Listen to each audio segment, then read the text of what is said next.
I'm here with Meg Emery. She is the program director of Old City Swim School in Washington, D.C., and is ASCA Level 2 certified. So, Meg, what is your swimming background? I got into swimming because my whole family was swimming. My eldest sister kind of started the tradition, and all of us just kind of just started swimming. So I've been swimming since a very young age. At 6, I started swimming in San Antonio, and then in 6th grade, we moved up to Northern Virginia. I swam for the club that is now in Cap.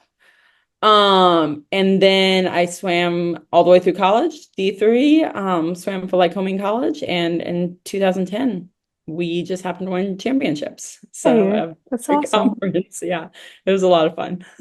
That's really cool. What kind of drew you into coaching and learn to swim? I don't, in growing up in my summer league team, you could start being like, my first official title was junior assistant coach. And I just had so much fun, like just coaching. And then that winter, I was asked if I could coach for like a Sunday lesson group, and I was able to do it. And Hmm. after, like, I just kind of love the aha moment. The once a kid gets it, like that is Hmm. my favorite thing to see. And people like wanting to be a teacher. It's not me. Like I It's like different. exactly. I'm like I like seeing the kids get something, and like I like it's a little more interactive. I don't know, like just kind of just I love coaching swimming. So Yeah, it's like it's a different seeing like a physical progression compared to like the mental progression. Like it's mental and physical, yeah, but like where teaching is mostly mental skills, this is physical, and you're seeing them actually physically accomplish things they hadn't before, which yeah, is really cool. Yeah. yeah. So on your website, and I'm curious about this, you have these free downloadable courses for new families. And how did that come about? How does that work? So it's been ages since we did that, but how they work is they give us an email address and then we email them. So it's a lead magnet, but it's also like I come from a swimming background, so I know not to send a like someone first coming to swim lessons, not to give them like really baggy clothes or and like a tutu on their swimsuit and like all this stuff that to us is really common. Like we're like no duh. But like the amount of people that came in and still do, I think our lead magnet helps like just help educate what is appropriate swim attire. Because you just go to the Hmm. store and say, "Ooh, that looks pretty. I want that." That's a cute Um, swimsuit. I like that one the best. exactly. But it has like fluffy, it has like Hmm. ruffles around it. Or like you see these kids come in with super baggy like shirts. And Yeah. what I tell them, I'm like, so can we take the shirt off? And they're like, yes or no. And I'm like, so fun fact, coaches would put me in that to slow me down. You, it's making it 10 times harder because you're having to work with drag against drag and all that stuff. So like it's just to help educate that like what people just don't know. Like the amount of people that just come in with like girls, no ponytail. We keep ponytails on deck, and like because if the goggles are here, they're sliding down. And Hmm. my parents, I say, "Oh, put one strap above the ponytail, one strap below," and they're like, "That's genius!" Like it's just to help Yeah. educate. The And amount of then kids who don't understand the one strap higher, one strap lower, it'll keep yeah, you like it's crazy. exactly. And then for the adults, it's just really to help them learn and that you can show them like they can do some of the basics by themselves, but like it's hard to motivate where it's like Hmm. that's where the coach would help you. Yeah. Do you have any parents that like ask for these but then don't ever come to swim lessons? I'm sure. I'm sure we do. Those emails either don't go to my inbox, go to my admin's inbox, and we have it set up so it automatically sends. So yes, I'm Gotcha. sure. And so then do these help like generate more leads, do you think, for your program, or is it I more of just believe so. I nice? believe it's both. I mean, I think good education is always good. And then also I do think generates leads. The best lead magnet for us is honestly word of mouth. Yeah.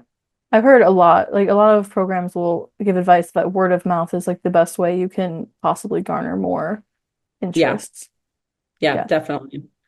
How does that work for you guys? You have, when we, at our last program director meeting, we talked about how your program is really a swim, no, sorry, school season like heavy program, whereas a lot of programs are summer programs. How does that work with, or how does that help your school season program? So on we do continuously monthly billing. Have to give us 30 days notice to, that's our cancellation policy, 30-day notice. Mhm. So we're continually billing. We don't do sessions. We operate all year round. We take 2 breaks. And so it's just DC. No one, not really, not a lot of people are from DC, especially our clientele. They Most of them work parents work, each parent works, they're home for a little while. They leave during the summer because of vacation, go see grandparents, all that stuff. So they're in and out. And then once school year starts, the kids start coming back. So I think it's just a DC thing because no one's from DC. Yeah. Do you run your programs with some during the day for like homeschool population, or do you not have a very big homeschool group? So we currently rent a pool from a school, a secondary school for the deaf. Okay, So we do not have access to the pool during the day. And because of that, we start at 5:30.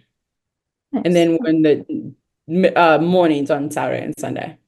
Gotcha. Okay. And why did you choose Swim America for your Learn to Swim program? Once I saw it, like I had grown up teaching Red Cross, and then once I saw it, once I understood it, it's because it's logical. Mhm. It it takes bobs, and that's the only thing you're doing in level one.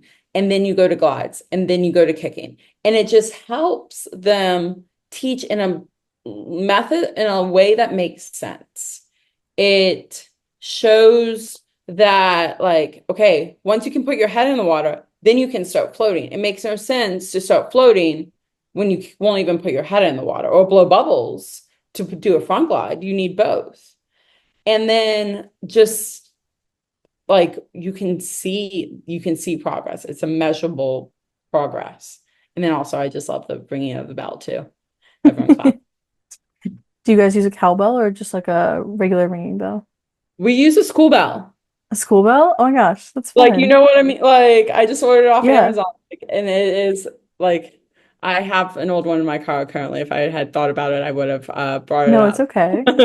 No, that's so fun. I know a lot of program like we use a cowbell at our program and the kids love like playing with the cowbell and like enjoying that. Yeah, and then what we also do is we have a bulletin board that says "Congrats, you passed," and then they get picture, and we print off their picture. So for every level, they get a picture on our board. Oh, that's so cute. Give the old picture back to to the Oh, parents. nice. So it's We like used to constantly rotating pictures. do. I mean, no, we have anyone that's passed the level is up on a board, no matter how long it takes for Okay. them to get to the next level. They're always up there until they pass the next level. That's cute. It's like a constant reminder, like, hey, you did this. Now you can move on. You can do Exactly. the next thing. You can do it. Exactly. It used to be Polaroids. Just the cameras started being very finicky, so then we went to taking our iPad and we print them off, and yeah. Yeah. No, I bet they love that. Like being able Oh, to see they themselves and see their friends. yeah. Like, oh, I know that one. I know that one. I know that one. That's so cute. I like that. Yeah. What advice would you give to new programs? Definitely have access to a pool. Probably Of the most course. obvious one. But just be willing to be flexible because the first week, your first lesson, you don't know what you're getting into until like you're knee deep. But um, just be calm. I use the analogy with my coaches all the time of the duck. On the surface, it looks like it's gliding perfectly calmly across the water, but underneath, it's like freaking out. So, like, everything could be falling apart from what your plan was, but like, pretend it was supposed to happen, and then you can fix it behind the scenes later. I We like do that small analogy. ratios. We do small ratios. I would recommend doing that. And start your classes off small as you're training your coaches, and then like as your coaches train and as you get a better understanding, of how you want your program to be run, like increase it by that. Like, Yeah. so like, yeah. So How do you train your coaches at your program?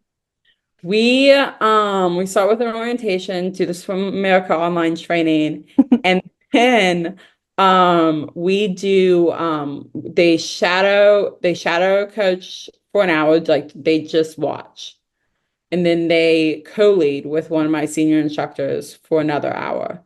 And then for that, after that, we put them through checklists. We have checklists of our standards, one checklist for each specific level, and then another checklist for every level. That includes like safety, personal conduct, time management, group management, like all that stuff in a sheet, and we're always looking, we're making sure like it fits our program style. Mhm. But that is the best way to make sure coaches are maintaining quality and that they are actually being trained to our standard. So, Definitely. And I think Swim America programs kind of like invite this higher standard for their coaches in the first place. yeah. It's really cool. And then it also helps make sure our coaches, I'm a big fan. If my coach can't do it, they can't teach it. Hmm. So it also just keeps us on track. Can the coach do these skills and all this other stuff? Yeah. No, that's a great way to think about that because if you have a coach who's trying to explain how to do bobs but like won't put their head under the water, how are you supposed to get a kid to want to do it? Exactly. Yeah. Awesome. Well, thank you so much for joining me. I appreciate you being No on here. problem. Is there Appreciate anything you you want to having shout out? Oh, thanks. Is there anything you want to shout out before we end this? No, thanks for everything you do, Abby. Oh, thanks.